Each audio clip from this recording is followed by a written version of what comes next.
Pendahuluan. Pada abad ke-16 Perlak tercatat sebagai kota pertama yang masyarakatnya memeluk agama Islam, dan di sini sekaligus berdiri kerajaan Islam. Selanjutnya Islam menyebar ke seluruh kota-kota pelabuhan di pantai utara Jawa.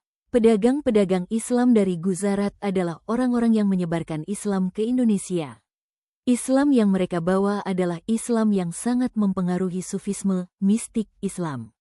Oleh karena itu, masyarakat sangat mudah menerima ajaran yang berbentuk mistik tersebut ke dalam pola kehidupan budaya, sosial, dan politik. Islam dengan corak mistik ini sampai saat ini terus berkembang dan sudah menyatu dalam masyarakat, bukan saja di kalangan priai, tetapi dalam segala lapisan masyarakat. Hampir dalam setiap lapisan masyarakat yang penduduknya beragama Islam akan dijumpai para pengikut dari aliran mistik tertentu.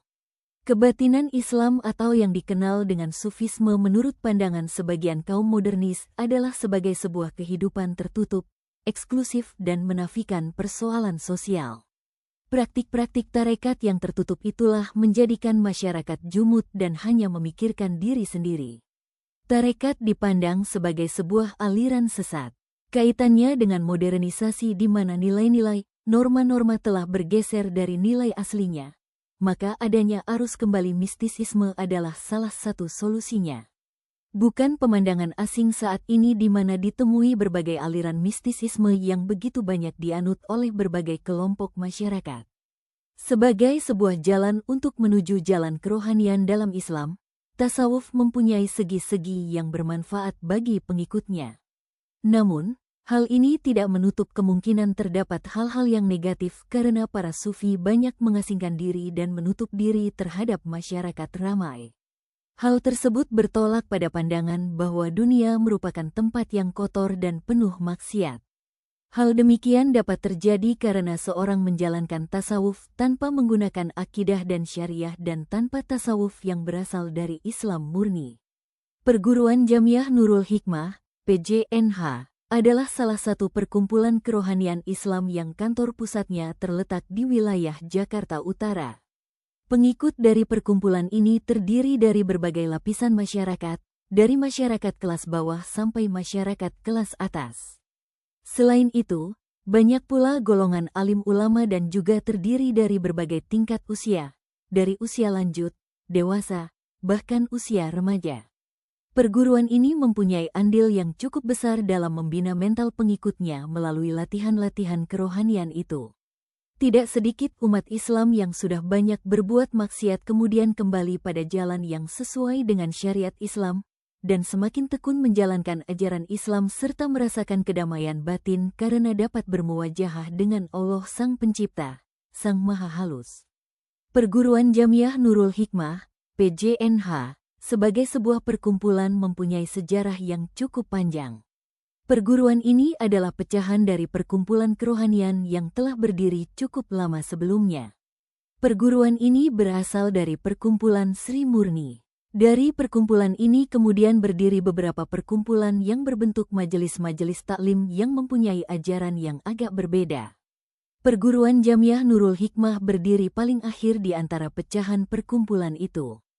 Perkumpulan-perkumpulan tersebut mempunyai ajaran yang tidak berlandaskan ajaran Islam murni.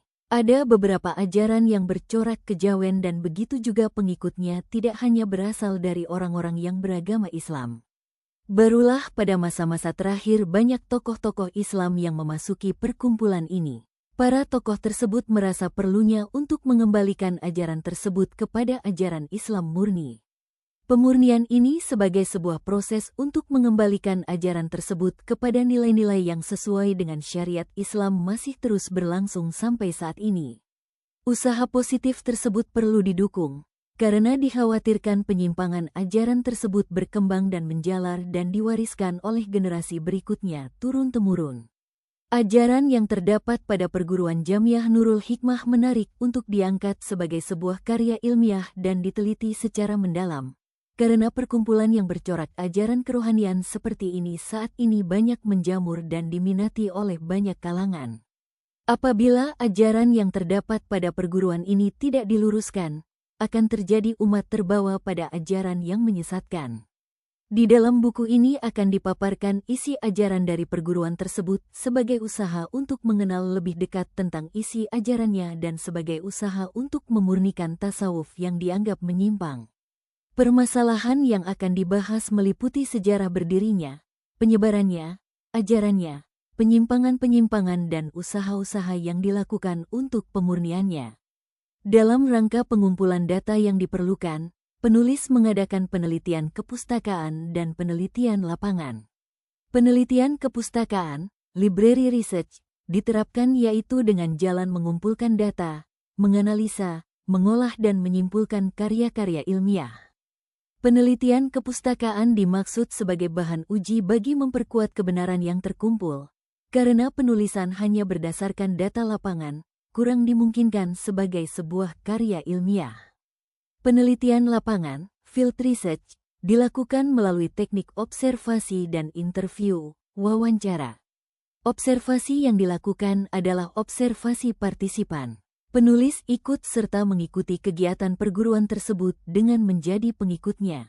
Selain itu, data mengenai sikap, pandangan, dan ide-ide dikumpulkan melalui wawancara mendalam, sedangkan tingkah laku mereka dikaji melalui wawancara dan pengamatan yang sungguh-sungguh. Dengan melalui pendekatan interpretatif, kualitatif, holistik, dan sistemik, maka data yang terkumpul diuraikan, dipisah-pisah, dibandingkan satu kategori dengan kategori yang lainnya dan dianalisis secara beruntun mengikuti pola proses grounded research. Adapun kepustakaan yang digunakan dalam penulisan skripsi ini, di samping buku-buku tentang tasawuf dan kebatinan, juga tentang kebudayaan Jawa dan buku-buku yang berkaitan dengan masalah tersebut. Buku ini terdiri dari 5 bab. Bab 1, pendahuluan, terdiri dari latar belakang, kajian, metodologi penelitian dan sistematika penulisan.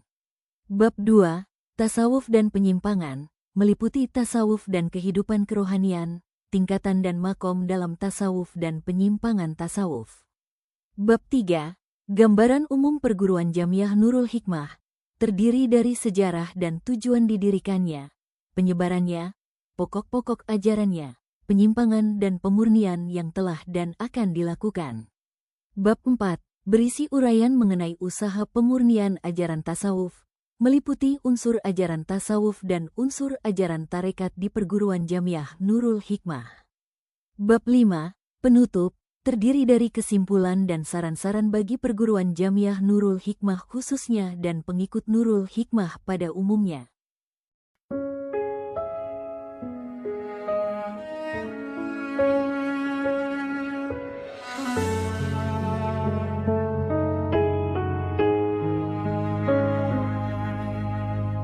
Dari hati yang tulus nan mulia, terlahir langkah penuh makna. Perguruan Jamiah Nurul Hikmah menyinari jiwa dalam cahayanya, mengalir manfaat tiada henti bagi ikhwan dan seluruh umat ini. Dengan iman dan ilmu yang terjaga, menuntun langkah menuju ridanya. Nurul Hikmah, cahaya dakwah, rahmatan lil alamin arah tujuan. Dengan hikmah kami berjuang, menegakkan Islam.